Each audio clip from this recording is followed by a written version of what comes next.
Hi, welcome to the podcast. So happy to have you joining me today. Yeah, thank you for having me, Lauren. I'm so excited we have a chance to sit down and chit chat about all things photography this afternoon. Yes, of course. Now, would you mind introducing yourself and just telling us who you are as well as what you do?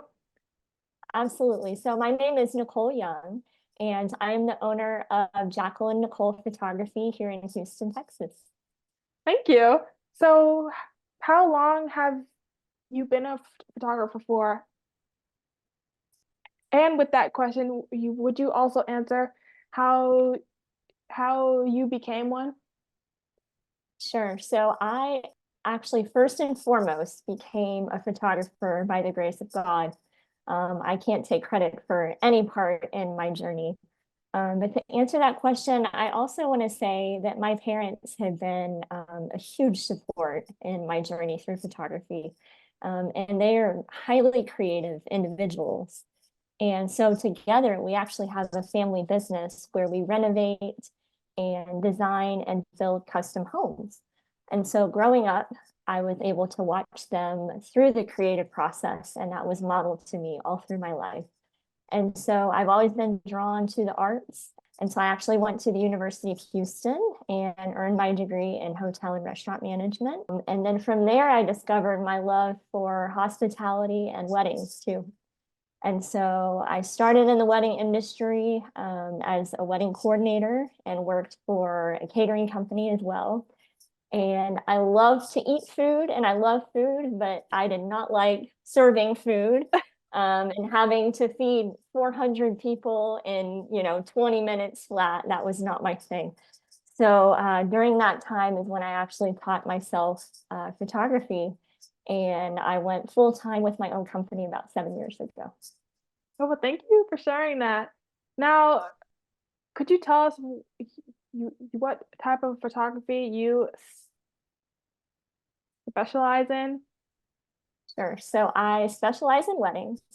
But the beautiful thing about photography is that once you learn the skill set, you can apply that to any genre. So I also enjoy shooting families, children, corporate events, headshots, birthdays, anniversary parties. It is such a diverse field to go into. But weddings will always have my heart, and they're my favorite part about my career. So So, how long is a typical photo session or wedding day? So a typical session is about 1 to 2 hours. And that kind of depends on where we photograph. Sometimes my clients will pick one location, or maybe they'll want to visit two locations. And sometimes they want to change clothes too. So 1 to 2 hours is kind of standard for each portrait session.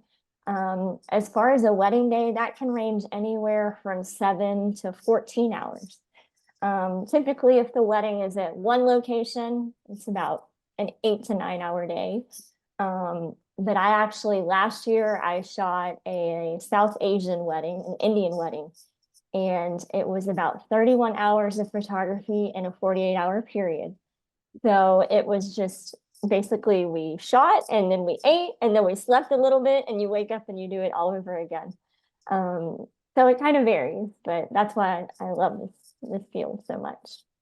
Oh, 31 hours. What in the world? That's crazy. It was That's a it long was so time. long. I loved every minute of it though. And it took me about a week to recover. Just because during like each day, we were on our feet the entire time, except for maybe 30 minutes to eat 3 meals out of that day. And so it takes a long time to recover from something like that. But man, was it fun. Wow. So, how would how would you describe your photo style? So my style, if I had to describe it in one word, would be classic. We live in a world that I feel is just inundated with filters. Mhm. And so I try to keep my photos as timeless and true to what your eye sees as possible. And so I like them to be well lit with vivid color, crisp and sharp, well focused, nothing too overexposed or, bright and airy, and nothing too overshadowed either. So basically, properly exposed photos are my style, and just beautiful imagery that captures the hearts of my brides and grooms. So what is your camera slash equipment a preference? So I actually shoot on Canon equipment. Mhm. I know there are a lot of advancements going on in as far as photography equipment, but I shoot two different Canon cameras, a 5D Mark III and a 5D Mark IV. And the good thing about both of these cameras is that they have two memory card slots. So if you were to have a memory card mechanical failure, it backs up all of your images to a second card, which is definitely a must for when you're shooting weddings. And then all my lenses that I have are also Canon, and it's a range of both prime and zoom lenses. Prime lenses are just one focal length, whereas a zoom, as the name implies, it can cover a wide range of focal lengths, so it can go closer in or it can go wider out. So Canon is definitely my brand of choice for now. We'll see about maybe upgrading it. So this is kind of like off topic. Like this is not one of the questions we mentioned, but has Canon always been the camera that you have preferred, or did you used to use a different camera before Canon? So Canon has been my number one, my go-to, and I actually started on a 6D. That was my first camera body. Mhm. And I researched a lot and found that that was a good beginner camera. But then I realized about the card slot thing, and then I needed two card slots. And so that's when I upgraded to the 5D. But if I had to do it over again, right now they're coming out with a lot of lighter weight Mhm. equipment. And so I am considering going with a mirrorless system. That way it's not quite so heavy on my wrist for each wedding. So So this is also kind of off topic, but would you explain what a mirrorless camera is? yeah, so in the camera, there's a sensor and Mhm. then you have a mirror, and those are what work together to create the image. That's how the camera functions. In a mirrorless system, it just doesn't have the mirror. And Okay. so when you take that component out, they've been able to actually advance the technology Mhm. and bring in more megapixels for a higher quality photo, but with less bulk in your hands, when you're shooting. Okay. So it's kind of a win-win. But Yeah. once you get once you get kind of with your system, it's hard to switch. I will say Mhm. that. Yeah. So Okay. So what programs do you use to edit your photos? So I am strictly in Lightroom. I actually don't do Photoshop at all. And here's kind of a funny story. So at every wedding, without fail, there will always be that one guest that, you're taking their photo and they can say, "Oh, I'm sure you can just Photoshop that." Uh-huh. And I tell them, actually, I can't because I don't use Photoshop. But the reason for that, I feel that people are beautiful as they are. And so in Lightroom, it's more of a minimalistic approach to editing. And so I'm focusing on the lighting and the contrast, a lot on color as well, but not so much in Photoshop where you can, change people's bodies and over edit the face and things like that. So I keep it all very minimal so that my photos are enhanced, but not modified, if that makes sense. Yeah, that does. How do you how do you know what camera settings to use when you are about to shoot? Yeah, so that's a great question. And the best way I can answer that is you have to be very adaptive as a photographer, but you also have to be very decisive as well. So for every given second that I am taking photos, I'm observing the world around me and I'm taking it in through the lens, and then I have to interpret all of this information coming in, change my settings, and then produce a beautiful image from that. And this is happening second by second throughout the wedding day. Kind of a side note, an average wedding, I usually come home with anywhere from, I would say, 4,000 to 6,000 photos. And so it is just a constant processing of information throughout that day. So to go back to your question, how do I determine what settings to use? I'm interpreting all of these different factors around me. So lighting, color, composition, which is what is included in the frame versus what is excluded from the frame. I'm looking at the foreground. I study the background. And all of those things don't even have to do with the subject. In the midst of all of that, I'm looking at who's in front of me and directing them, shift your weight to your left hip, or maybe put your right hand in your pocket. All these little micro decisions that I'm making as I look at everything around me and internalize that. That's kind of how I determine what settings to use. Primarily, the main setting that we look at as photographers is the lighting. Okay. So then you mentioned that you come home with like 4,000 photos after a wedding. So how do you know which pictures to use and like which ones to disregard, I guess you could say? Yeah, oh, that's an awesome question too. So that goes back to, you have to be so decisive. And sometimes it's hard because it can be overwhelming at first. You've got thousands and thousands of photos, and usually I pare it down to about 600 to 700. And so I essentially organize each part of the day, and then I just go through and I pick out the best of the best.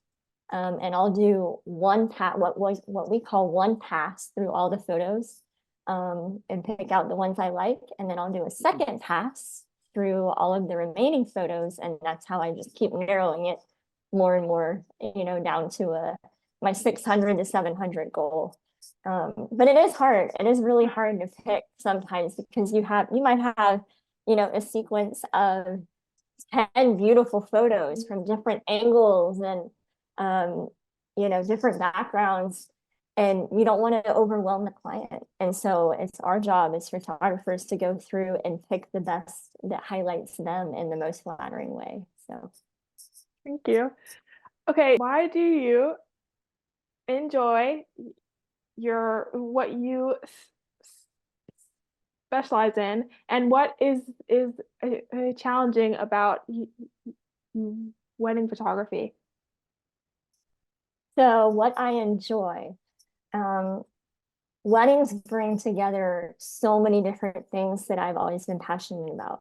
And that is interior design, dancing, food, going back to food, I love to eat. Art, fashion, color, flowers, and floral design. All these different components that I love are encompassed in a wedding day. And the second thing I would have to say would be the people that I have the privilege of working with. And so a lot of my clients end up becoming friends. And I have clients now, we'll go out to dinner or go see a movie. I mean, we have fun together, not only on the wedding day, but even after that. So it's a lot of relationship building, which I really, really come to enjoy. And I would say probably the number one thing, kind of expanding on that thought, the number one thing that I love about this job, I have become part of people's families. And there aren't many careers where you have that privilege. And so, for example, I'll photograph a couple's wedding, and then, within a few years, they might be having their first baby, and they'll call me back to come photograph their baby. And then maybe at the first birthday mark, they'll call me to come photograph, the first birthday party. And so I get to walk with people through the milestones of their lives. And that's just, it's so humbling to me. And it's not anything that I take lightly either, because it means a lot that someone hires me and trusts me to capture those things. And these are all such intimate moments in their life. And they're inviting me in to not only witness it, but also document it and that's, it's such an honor, and it's so cool. I love every minute of it. I never knew that photography can be about connections and like, family relationships. So thank you for sharing that. Oh, it is so much about that. Probably honestly more than anything, because these clients are hiring me based on trust. Mhm. So there are so many people around the world who can work a camera, but not everyone can relate to you as a person, especially on these most, these are vulnerable days. Your wedding day, you're vulnerable, and it's emotional, and so just the amount of trust and relationship that that calls for, it's really neat. So to keep going and answer your question about the biggest challenge, I think that Uh-huh. was the second part. Yes. I would say there are several factors like during the wedding day that are beyond your control. And when certain things happen that throw off the timeline of the wedding, I would say that's one of the biggest challenges. Typically, I sit down with all my clients and I say, okay, here is the time I need for all these like different sets of photos. But I just shot a wedding last year, actually, where the bride's hair and makeup ran about an hour and a half behind. And so all of the photos that we were supposed to take right after that point, they were crunched down, 30 minutes, 25 minutes. And so you have to think quickly, you have to be sharp, you have to move quickly, and you're constantly adapting throughout the day. Another situation that I was in, we were supposed to photograph the ceremony outside. And it started raining right when the bride was headed down the aisle. And so she decided, let's just move it all inside. And so within about 5 minutes, I had to grab all my gear, run inside, set up all my lighting, look at the situation and different angles I was going to capture, and then be ready for the bride to come in. And so it's just constantly thinking and making those little decisions that they trust you to make on their Mhm. wedding day. So, So how do you deal with getting consent from the people the, from the people you photograph? so that is all handled in my contract. And I will say your contract and your business insurance are two of your biggest assets that you will have as a photographer. So there's a clause in my contract that actually says that the client will agree for me to be able to use their photos for marketing and advertising. I have had a few like high profile clients that don't want their photos shared publicly. And so of course that's something, we just strike through that clause on the contract, and all of their stuff is kept confidential. But for the most parts, I think my clients actually like to see, their photos published and showcased. And so that's typically not an issue for us. Mhm. So we are nearing the end. So what tips and tricks do you have for beginner photographers as well as current photographers? So for beginner photographers, I can't stress enough to practice, practice, practice. Shoot outside as much as you can. Ask your family members if you can photograph them, and also work for other photographers as well. Once you're able to observe your colleagues and how they run their businesses and their shooting style, you'll also learn a lot from that. And then also really look into your equipment and research the best camera that's for you and whatever genre of photography you're going to go in. Different cameras might work better or worse depending upon if you want to be a landscape photographer or a wedding photographer. So definitely learn the mechanical side of photography, but also don't feel afraid to play with, different lighting and different subjects, and have fun with it. And then what what what tips and tricks do you have for current photographers? So I would say if you've been in the industry for a while, if you feel like you're hitting a creative roadblock, which that happens to all of us at one point or another, a good idea would be to bring in a mentor. Find a photographer whose style that you admire and ask her questions, maybe shadow them, offer to shoot for free. I know that's a big way that I learned in the very beginning. I shot my very first wedding, actually, I shot for another photographer free of charge, just so I could learn and watch and observe how they ran their business and how they did things. So definitely mentorship and relationships with other photographers is really important to basically perfect your craft. All right. Well, thank you. Those were all the questions. I had so much fun. I hope you enjoyed it as well. I sure did. And I know we were talking briefly. This is my first podcast that I've ever Yes. recorded. And this, maybe I'll do some more after this. So this was a lot of fun, Lauren. Yeah, Thank you for thank having you. me. Thank you. Bye. Bye.